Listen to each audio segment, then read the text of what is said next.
We are Centurion Consulting from San Diego, here to present our business proposal recommendation to the United States Postal Service about their decaying fleet to keep up with the demand in the near future. Hello, my name is Armand Flores. Hi, I'm Brenda Damasino. Hi, my name is Christopher Lear. Hello, my name is Giovanni Ramirez. And I'm Sina Lee. My throat is burning! Oh, the dash is melted. In the last 6 years, more than 400 mail trucks have burst into flames. The Grumman LLV was manufactured between the years of 1987 and 1994. They were built to last 24 years. However, the current average age of these vehicles is 30 years, with the oldest being over 34. In 2019, USPS spent $775 million maintaining their fleet. Repair costs represent 8% of their $8.9 billion loss for that fiscal year. LLVs are not adept to navigate the changing landscape of mail delivery and have become a liability for USPS. Current LLVs are designed to operate on gasoline, consuming 599 gallons annually or 2 gallons per day. These LLV vehicles get 18 mpg on the highway, 17 mpg in the city, and 8.2 mpg with stop and go during delivery. These are prone to catching on fire due to the windshield fluids above the fuse box. Next generation delivery vehicles will have these new features.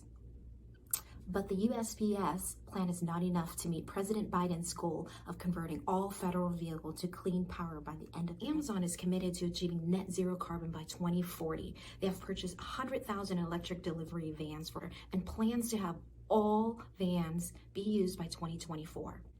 FedEx plans to transition all their pickup and delivery vehicles to electric by 2040.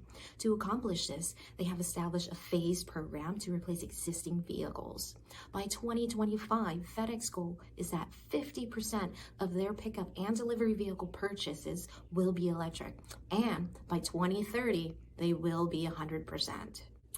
All three competitors, Amazon, UPS, and FedEx, have a goal of achieving zero emission by 2040.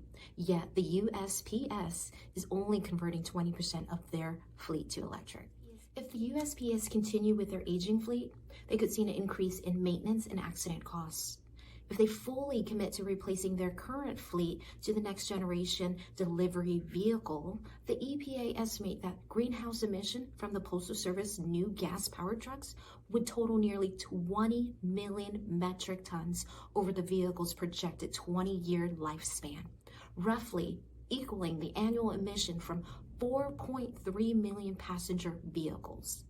USPS faces these challenges because it's an agency of the executive branch of the federal government responsible for providing postal service in the United States while relying on its own revenues. Almost all of its revenues comes from within the United States, where it is mandated to offer universal services at a fair price while operating 6 days a week, delivering to every address in the country, which is 163 million addresses. With its fleet in a state of disrepair, USPS revenues are vulnerable to disruption. With a vehicle designed to cater to mail delivery, USPS is not currently outfitted to tackle its place in the market where it can carve out a profit.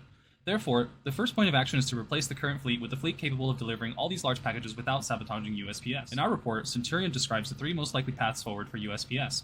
Outlined are ways in which USPS could ride out this problem. Alternative 1 is represented as a failing scenario, as if the fleet were to fall apart, and as a result of inaction, USPS could not continue to operate without immediate intervention. Alternative 2 is a solution in which USPS replaces its current fleet with 90% internal combustion engine vehicles and 10% with EV fleet vehicles. While it would alleviate a lot of the immediate problems that USPS is facing, it does not look forward into the future. Alternative 3 is a measure which we at Centurion feel is the most forward-facing and effective solution to these problems faced by USPS.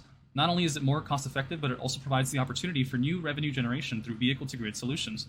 Alternative 3 would enable USPS to not be oil-dependent and thus mitigate any damage that changes in price of oil could cause, since electricity is such a stable and easy-to-generate resource. That brings us to our recommendation. Centurion recommends Alternative 3 as the best solution due to its low cost of ownership and potential for alternative revenue sources. Alternative 3 significantly reduces repair costs and completely eliminates gasoline consumption. USPS will need to purchase 150,000 EVs with a 62 kilowatt-hour battery capable of driving 150 miles to a charge. Additionally, 40,000 dual chargers operating at a shared 19.2 kilowatts will also need to be installed. USPS can expect to save over $680 million annually in repair costs. Additionally, they will reduce their fuel consumption by $63 million a year. Lastly, EV trucks will emit 3.75 billion fewer pounds of CO2 each year. Alternative 3 also has the potential to generate revenue. Revenue streams include vehicle-to-grid and a public charging network. Vehicle-to-grid will allow USPS to sell electricity back to utility companies. By selling during peak hours and buying off-peak, a profit can be generated. This is estimated to be a $27 billion market. Additionally, by making its charging network public, USPS would possess the largest and most comprehensive charging network. Centurion Consulting Firm are hired by USPS, who have an aging fleet problem that is causing them millions of dollars in maintenance, along with jeopardizing the safety of their drivers.